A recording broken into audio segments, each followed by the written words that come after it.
Fully loaded. The Fully Loaded Show. Welcome to the Fully Loaded Show with your hosts, JC Cornell and Max Cavalier.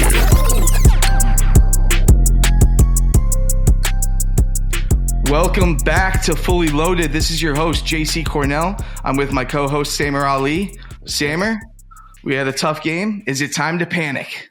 No. As embarrassing and as terrible as that was to swallow, it is not time to panic. It is.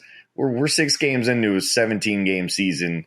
We've got some very winnable games coming up down the road, so not time to panic. But on this episode, we're definitely going to break down and talk about what went wrong and get it kind of out of our systems, and then we move on. But no, it's too early to panic. We knew what we were getting ourselves into going into the season, and so sometimes you just gotta have some context, have a little bit of perspective, and hopefully the team learns moving forward. So before we get into the nitty-gritty and break down this whole game, I just want to start with this statement, make it loud and clear. I know you're going to agree with me. Pay Antoine Winfield. Holy crap. Yes. That play he made was one of the best defensive plays. Probably, there's a lot of great defensive plays in Buccaneers history, but maybe in regular season history, that's one of the most clutch punch-out fumbles you'll ever see in the NFL. Dude, I was watching Ritter run into the end zone. I was thinking, that's it. The game's over because there's no way we're going to come back down 10. And then I see Antoine, and I'm like, this guy's not going to give up. If he can get there, holy crap, Ritter has no idea. Bam, punches it out. And he almost kind of pulled off the similar play when it happened to the tight end a quarter before that, right?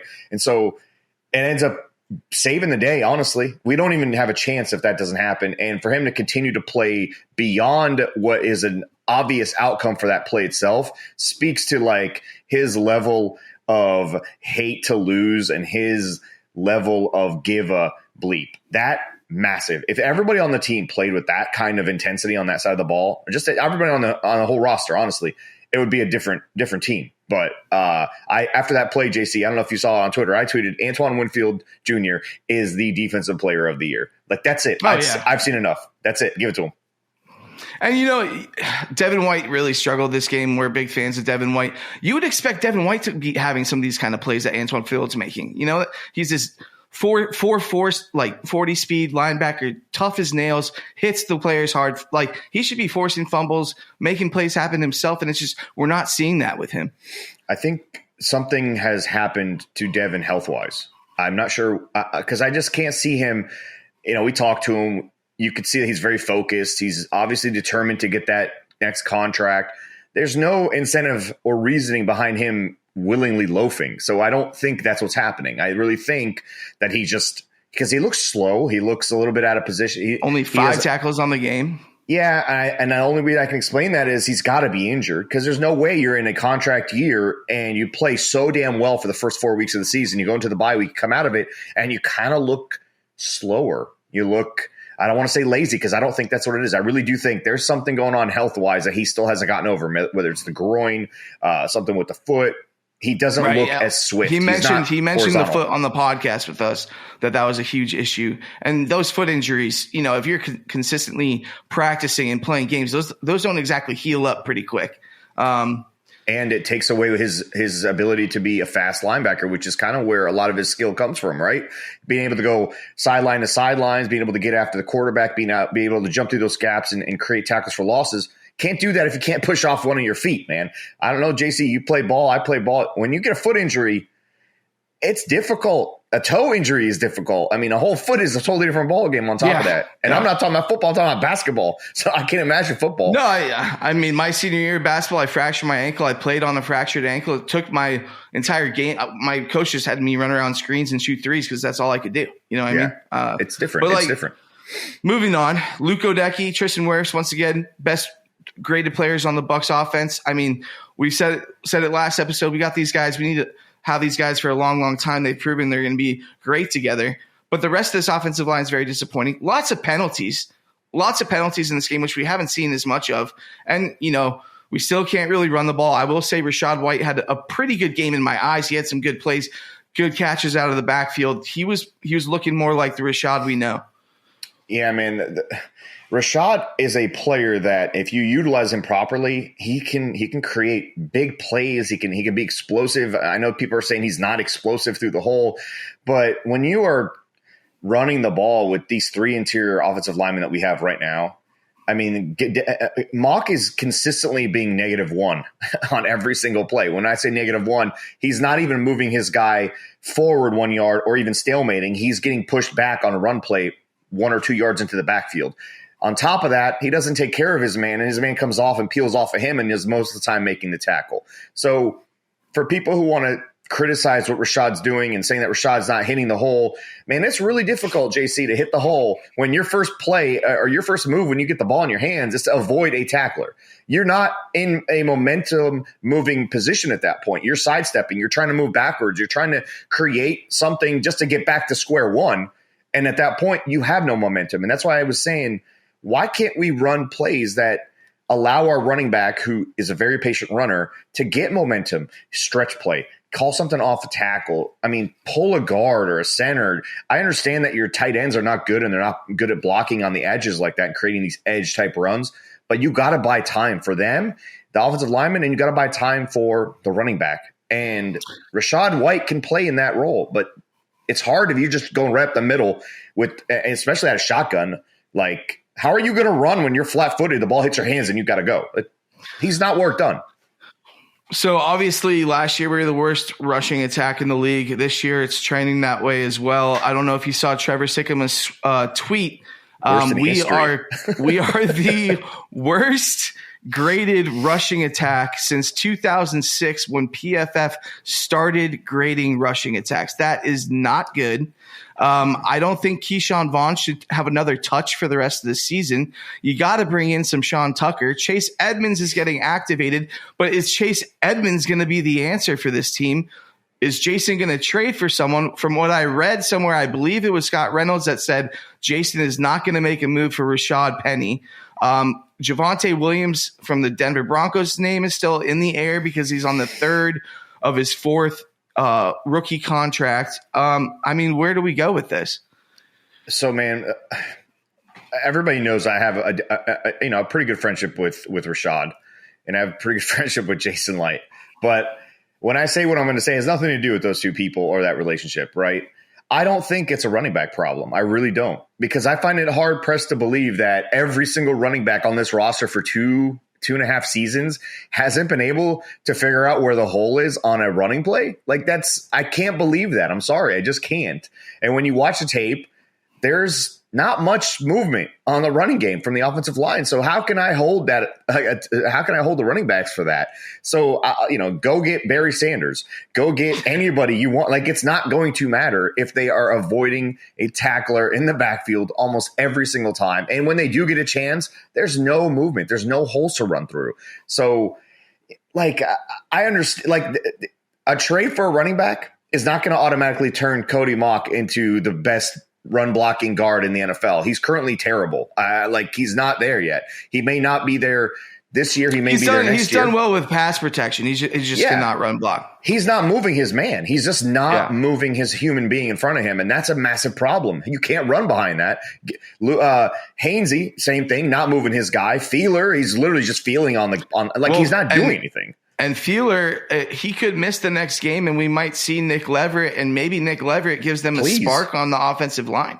I mean, the Bills have not been playing well, and let's not get there yet. That'll be tomorrow. Yeah, that'll be there. Other thoughts. But JC, real quick, you touched on Nick Leverett. Yeah. I'm curious what you think of him, because when we saw him last year hop into the offensive line and take the place of struggling Gadecki last year, I thought it improved things, and the running game kind of looked better. I agree. I mean, I think Gadecki, he played right tackle in college. I think he always should have been playing right tackle. I think everyone had the fear about his arms as well, but the guy is so solid. I really do. I think Leverett could give us a spark, and maybe we go the rest of the season with Leverett playing there. I wanted to kind of move over another issue for this game and this defense was Ryan Neal again. Why just start D. Delaney? Just please start D. Delaney. Put the guy in the game, make him a starter.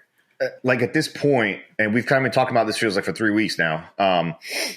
Ryan Neal is not there. I'm sorry. He may never get there, or maybe he needs a year in this system to get there. But right now, you're doing a disservice to the other 10 guys, like I said last week, to continue to play him back there when he's not making correct decisions. He's taking bad tackling angles. He's not in a position to make a play. He hasn't made a single play, and he's the safety. Like, you got to get a play. And then when you put D. Delaney in there, he makes plays. So it's not the position. It's not the fact that you're next to Antoine who's stealing all the limelight. It's none of that. It's you are not making a play. And he arguably lost us the game. I mean, I think, and come on.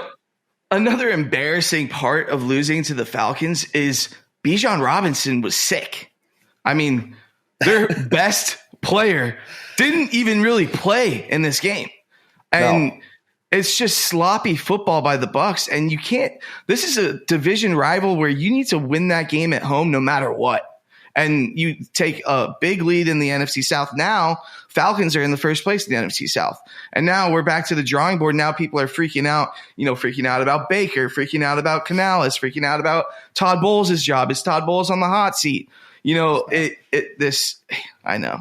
know he's not on the hot seat, but everyone's talking about stuff, yeah. Everyone's talking about all this different stuff.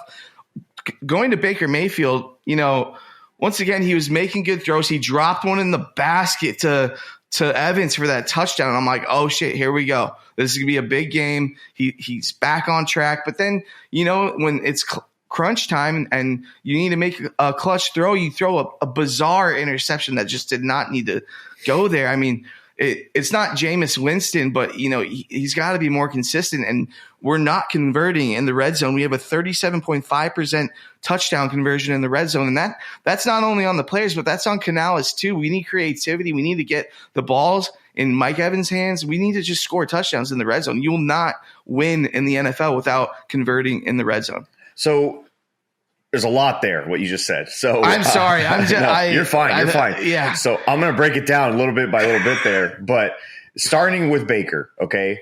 Listen, Baker's not Tom Brady. He's not Aaron Rodgers. All right. But for the first 4 weeks, we saw him play very comfortably, and he looked comfortable. The offense was on track. It seemed like it was on a timing schedule. It was very, very well executed, and things were kind of clicking. Now, after 4 weeks, what did Jake tell us? That's usually when teams have enough on you. They can understand what your tendencies are. And now you need to start introducing wrinkles. And that's how you know if you're a good play caller or not at this point. And now the Bucs hit that wall and teams know what they're doing. And so I think a lot of what Baker is struggling with right now is the timing of the offense, because the timing of this offense is 1, 2, 3, get the ball out. And the routes are situated in a way that it works with that. It also has to do a lot with the progression of his reads and things like that. And so I'm not saying I'm making excuses for him, because he missed throws. He had guys he could have gotten the ball to, whether he decided not to get the ball to them, whether he didn't get to them in his progression, whether he got stuck looking down the field to make a play on a certain progression and not switching over to number 3 and 4. All those things go into play, obviously. But when the defense knows what you're doing, they are just going up to the line at this point. And they know you're not going to run, so they're stacking the box on that. But then they're pressing your receivers. And what does that do? That messes up the timing on not only the actual route, but the progression within that route. So now guys that are supposed to get open at a certain point are getting open later. And when they're getting open, Baker's already moved on to the next read, and that guy's not open. And then when he goes back, so everything's just a mash of just wrong out there, right? And so that's when you see Baker. I don't know if you noticed it, JC, last 2 weeks, Baker's patting the ball a lot. His feet are jittery. He's looking around. Like, that's telling me that what he's seeing is not what he's expecting. He's not being given answers by his offensive coordinator. And the defense is throwing off the timing of everything that's happening. And on top of that, he doesn't want to make a mistake. So all those things compound into what you're seeing now with him, which is just uncomfortable. He doesn't feel right. The offense doesn't feel right. And that's on Canales, man.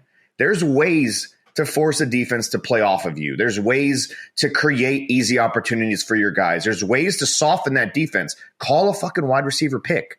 Do something where there's rub routes. Do things where the defense has to take a step back now. And Baker has to do some of that too by dumping the ball off when there's dump offs available, because now the defense has to respect that. If you don't do that when it's there, they're not going to respect it. So that's where a lot of these issues are coming, is that the offensive coordinator is not making an adjustment to help the quarterback. And then the quarterback is not taking what the defense is giving him to force that defense to change. And so all that turns into what we saw against the Lions and what we saw against the Falcons and what we have seen happen to us when we face the Saints. These teams are playing the same type of defense that the Saints have played against us for years.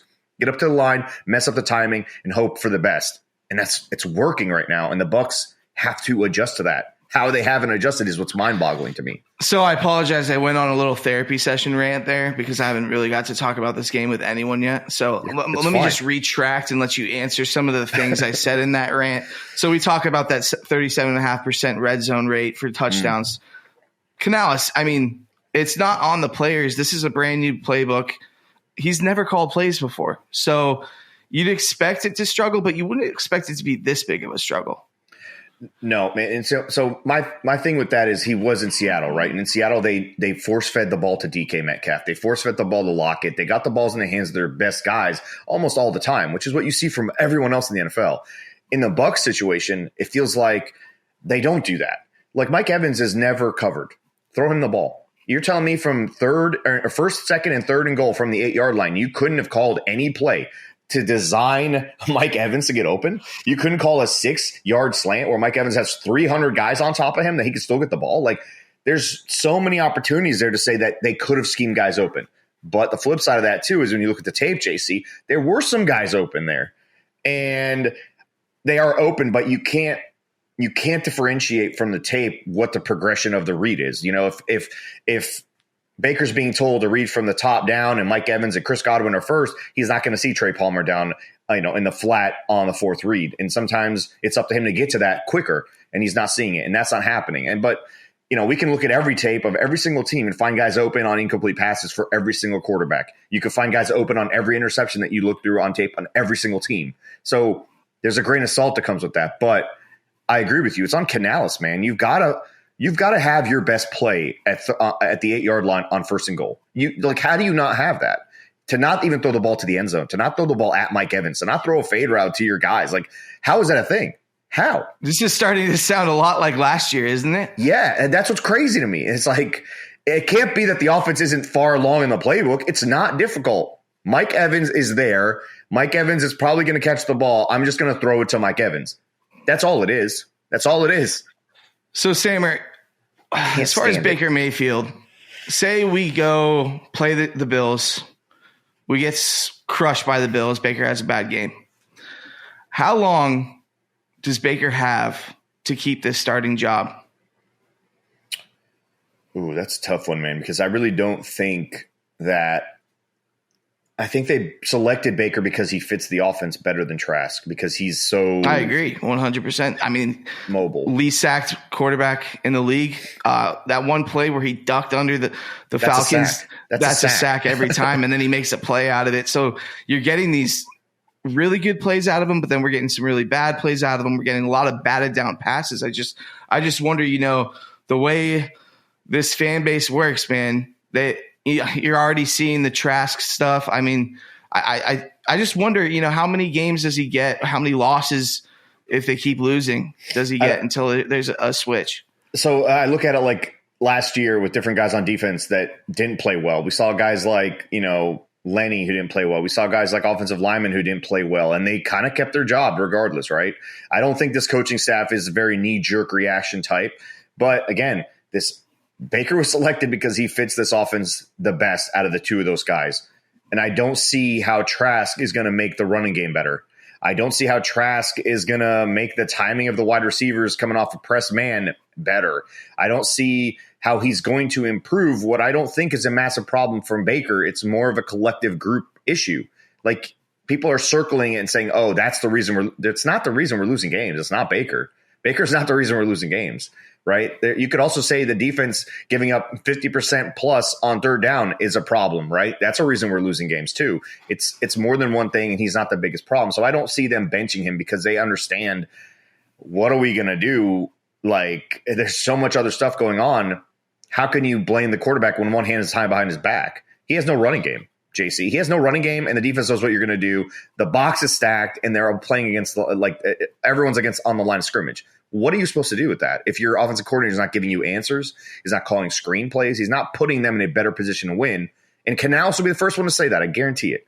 I haven't seen. I just want to see a Godwin screenplay. That's the one thing I like that Leftwich did was that quick screen to Godwin always is like 6 to 8 yards, even a first down. It just gets the offense in a groove.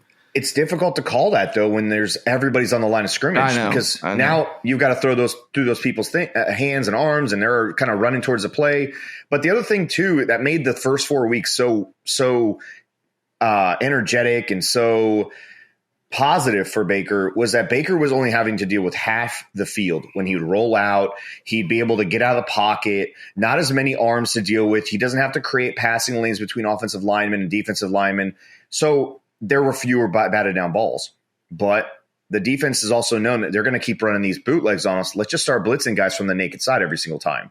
And that's become a problem. And so now that play has gotten removed from the playbook, but you've got to find ways to kind of move the pocket. You've got to find ways to play around some of that. But the batted down thing, I don't think that's because of his height. I really think it's because they know that what we're doing is they're timing it. They're just timing it perfectly. They're just timing it perfectly. They know what we do, JC. It's 1, 2, 3, get the foot down, throw the ball. Yeah. And what happens? Because what he wants the ball out of Baker's hands in less than 2.7 seconds. That's what he has said. It's 2.7 seconds, and these guys know it's going to be quick throws. But here's the thing, though. The quick throws haven't happened because the defense knows where the ball's going, or they're in a specific zone where it's too tight of a window, or Baker's hesitating and not throwing it. All of those things. Not saying he's perfect. All of those things are happening all at the same time or at different times. And so now that first 1, 2, 3 look, he's hesitating. And then it all breaks down after that. And so that's timing. That's the defense. That's Baker. That's all of those things, man. And it's frustrating to watch because I really do think they can fix it if they just adjust what they're doing. But who knows if they're going to do that on a short week. So I know you already said no, that Todd Bowles is not on the hot seat. People are talking about it nationally. I know you have your friends in the organization. You think so? Even if the Bucs go 5-12, you think Bowles is the coach next year, or do you think they are going to restart and have to draft a new quarterback, get a new guy? You think Bowles survives? And unless it's like this massive Lovie Smith type of just. They'd have to lose every single game from here on out, really, for them to consider it, honestly, in my opinion. Just because they know what they're dealing with. They're dealing with no cap space. They've got to kind of go bargain bin, shopping on the free agency market this past offseason. They're kind of taking a step back to remodel, as Jason keeps saying. So there's all these things at play, and you're just like, they know that. So why would they hold that against their coach at the same time? I think they're looking at, let's see progression from our young players. Let's see that our coaching staff is growing and making adjustments and understanding things and building the proper culture and the proper scheme around what we're going to do next year. And that this team is consistently getting better. If it doesn't look like they're getting better and they've kind of stopped listening to Todd Bowles and it looks like they've now just kind of ignored everything and they're getting worse week to week, then the conversation I think can happen. Yeah. But until then, I just don't see it being that way because again, this is also the first year that Todd Bowles has actually gotten to do his own thing with this team.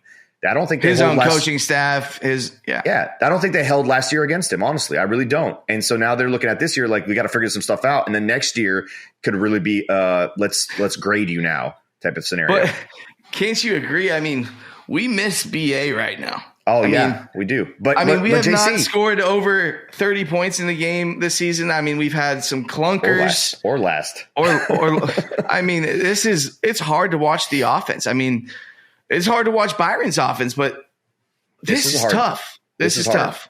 But here's the thing, JC. If you're going to fire him, his defense, the one part of the field that he is responsible for is playing well. Aside from a few little things that we can pick on, absolutely, with the third down and getting to the quarterback. I do have a bone to pick with Todd Bowles. So I was at the game.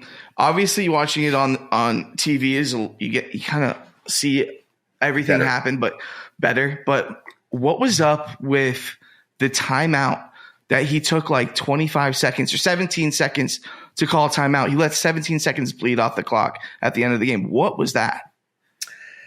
I don't know. Immediately I was like, wait, call timeout. And then we're all like sitting there. And then like 17, 20 seconds go by. Timeout, Buccaneers. I'm like, are you serious right now? I think it's one of those things. I think he was in a scenario where you don't know if you want to help the other team by calling timeout or not. But I think the other team still had a timeout. Yeah. No, they had 2 timeouts. Yeah. So I I don't know, man. I didn't even realize it in the moment because I was so pissed off that we were going to lose the game. So I didn't even look at any of that. So I wasn't even watching that. I saw it later on a tweet that somebody had mentioned it. But if we're still talking about Todd, I got to say, the defense is still playing well, man. So it's hard for me to say fire the head coach if his side of the ball is playing well. I'm just asking if he's on the hot seat. No, I agree with you. I'm saying to those people that are going to try to say that, I saw a fire Bowles thing come up almost immediately after the game ended on Twitter. Oh, everyone was saying it. Yeah. I mean, come on. So if John Gruden was here and his offense was scoring 35 points a game, but we couldn't stop anybody, would you say fire John Gruden? Probably not. Probably not. But Todd Bowles did hire Dave Canales. I agree. But also what we've been talking about is he's a rookie play caller. Yeah, he needs time. He needs time. And moving on. It's just frustrating. It's just all frustrating because, again, we have expectations that are this high. Then they got this high when we beat the Saints. And now people are like, you know what, maybe you should have just kind of stayed down here. And now some people are like, oh, they're down here. So let's do Bucs offensive defensive MVP. And then let's do Bucs offensive and defensive stinkers. I'll let you want to start with the bad or the good? I'll let you start with the offensive MVP.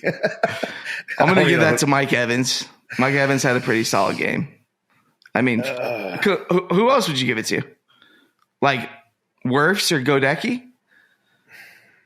Honestly, I mean, I guess Mike Evans, Chris Godwin would be the only two options, honestly. I don't know. And then defense is obvious. It's Antoine Winfield, who needs to be paid immediately. Even though, Ben Albright did tell us, franchise tag because no one will give 2 first-round picks for Winfield. I'm paying that man this season. Yeah, I'd either pay him, and if you can't come up with that number, I think that's kind of in the back pocket there to buy you some more time to sign him before the next season starts anyway. So either I think both answers are probably what's going to end up happening. But there's no doubt he's going to be the first guy that gets signed, honestly. Him and Tristan Wirfs are going to be the two in the building knocking out that contract signature first. We'll get to Devin White and all those guys, I think, afterwards. We'll see how that plays out. But not to knock Mike Evans either, because he's still on that list too, man. But those stinkers, I guess. Got to go with Ryan Neal. Yeah, that one's as obvious. One of them. I think that's pretty obvious. I think I want to say Devin White, but we don't, like you said, we don't know if he's dealing with an injury. And I think it's a little unfair with some of the Bucs media already saying that we have to pass on Devin White's contract extension. Maybe Devin's on the hot seat, but this is a leader of the team. And he said, he let Antoine Winfield, I think for the New Orleans game, give the pump up speech, but this guy gets the guys going. I mean, yeah, he's definitely a leader on that side of the ball. And then you got to keep in mind, he's got a really good relationship with Todd Bowles. So how Jason Light lets that sway him or not sway him, and if he decides to get in the middle of that and say, I know you love him and all, but we got to do it at this number. I don't know if it's going to be what the number Devin White wants, but it might be best for Devin to stay here, and he might realize that. So, and again, I still think it's a little bit unfair because he's been playing at such a good level up until the last 2 weeks, and I really do think there's something going on injury-wise. Otherwise, you don't just turn it off and become lazy in a contract year. That doesn't work. This is the one time your film matters more than anything, right? Why would you decide to play badly? I mean, and a lot of his stuff is effort because he's just a middle linebacker. You got to just fight through things. You got to get over guys. You got to run. So it's not like it's, I just had a bad day. I really think he's injured. And that sounds like a cop-out answer, but it is what it is, man. I really do think that. Stinker on offense, though? Can I just give it to all of them? even Mike Evans and them? Just give it to everyone. There's easy answers like the interior offensive line, but I think my stinker goes to Keyshawn Vaughn. I just think he's proven that he just doesn't need to have another touch for the rest of the season. Every time they give him the ball, it's a bad play. And every time they throw the ball to him, it's a terrible play. I don't understand that. I don't understand why they keep taking Rashad out of the game and putting Keyshawn in, and Keyshawn's almost getting more touches than Rashad. It's like, I guarantee you, Rashad hurdling that guy was just kind of like, hey, dude, don't forget about my athleticism. Dude, listen, here's my thing, dude. Why can't we give him the ball in space? Listen, if we can't run the ball, that's fine. Give him the ball in space and have him go make a play. Dump it off to him every single play if you need to. He will make a play. Fournette. He makes a play. I mean, Fournette used to get like 10 catches a game. Yeah. And that was Tom. Tom loved that. For whatever reason, he loved Lenny so much. He's like, I'm going to give him more touches than Mike Evans. I don't care. And he'd get like 12 yards out of all 7 touches. But Rashad White, man, if you know you're just not going to do well running the ball up the middle, Canales, can you just throw it to Rashad in space? Name the last time he caught a ball, JC, and he didn't make the first guy miss. If he lands on his feet, by the way, on that hurdle, he scores a touchdown. Like he jumped over 2 guys. Yeah, it's unbelievable. He keeps his balance as a touchdown. So it's like, let's take advantage of what he does. And if they're going to just leave him uncovered, or they're going to put guys on him that can't tackle him or can't keep up with him in linebackers or safeties, then just give him the ball in space. That's all I really want to see, is give your guys the best opportunity and just stop running the ball up the middle. Just stop. It doesn't work. Take it. Even if he fumbles the ball, I will be happy with that over a run up the middle for nothing. And yes, Sneak Vaughn, dude, send that dude to somebody else's practice squad, because that's what he is. He is a practice squad player. I'm sorry. He may be a nice guy, but he's not anything more than that. Just isn't. I mean, it's frustrating seeing guys like Darrell Henderson get picked up off the street by the Rams, and then he runs for 80 yards, has a touchdown. It's like there's got to be some kind of answer here, even though we know it's interior offensive line. But maybe, Leverett getting put in this next game, maybe the running game comes alive. But, I think, with all the hype that there was on Sean Tucker coming into the season, and the highlights show it in college, the guy was a beast. Maybe, give him the if Chase Edmonds isn't ready, get Sean Tucker in the game and see what he can do. So JC, that's my point though, man. He has highlights, right? So how did he get to this level and all of a sudden he can't run the ball? It doesn't make sense. It's not him. This league is notorious for plugging in rookie running backs and turning into stars immediately. I mean, you got Jerome Brown or whoever it is in Cleveland, right? I mean, we saw the Broncos do it forever, and years of the Niners had every running back on their practice squad eventually play and put up yardage. And it's like, at some point you have to say, okay, it's not the back. It's got to be blocking. It's got to be scheme. It's got to be usage. It's got to be understanding their skill set and putting them in position to like play well. And so I think after this not this bye week, but after this Thursday night game, it's going to be a mini bye sort of, for the Bucs. Mm-hmm. And I think that's the point when they can go, you know what? If we're going to try to integrate a new offensive lineman, this might be the best time to do it. Let's get these guys a little bit more acclimated together in a longer period of time and then dump them in there. Because I really do think if they can just create a little bit of push in there, man. Remember, Hainsey played left guard. So it's not crazy to think that he could play left guard and you put Link Leverett, who's technically the backup center, at center, right? I don't know about switching centers in the middle of the season because of the snap and all that kind of stuff, but maybe that's what you got to do. Get your best 5 guys out there in some capacity. And I don't know about benching Cody Mock only because he's a rookie, but Aaron Stinney played his ass off, man, in the Super Bowl year. So that's what I'm saying. I know people will say Stinney's super average, but I mean, he played well in the Super Bowl and we won that game. Cody Mock is not average. That's the point. I mean, he's below much more. Aaron Stinney was a part of the reason why playoff Lenny turned into Lombardi Lenny. I mean, they got it done. The thing too is are you willing to trade off what you might gain in a running game for what you might lose in pass protection? Correct. Is that worth it? Is there a balance in there to where maybe one guy can fix some of that and kind of alleviate it all? I don't mind Hainsey moving only because he at least will have, somewhat of an understanding of what's going on, but maybe keeping him there and just moving Nick Leverett into that spot where Feeler is.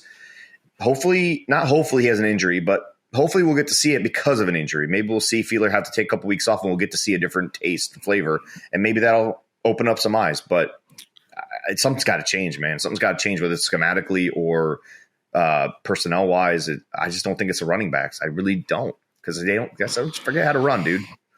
So we are on to Buffalo. Fully loaded fans and listeners, we will be having a episode tomorrow previewing the Thursday night game. We'll have a special guest on. Sammer, do you have any final things you want to talk about before we buckle down and get ready for some Josh Allen and all that offense has to bring against us? I will say, if you watch that game with the Eagles and the Dolphins, dude, any one of us running behind the Eagles line would have gained probably 50, 60 yards, dude. They are opening up highways for those guys. It's crazy. They get away with a lot of penalties, but to watch them open up highways versus what we're watching our running backs like run into Hainsey's butt every time. It's so ridiculously contrasting, dude. It's crazy. Filer's getting pushed into Baker. Like, God, it's so bad.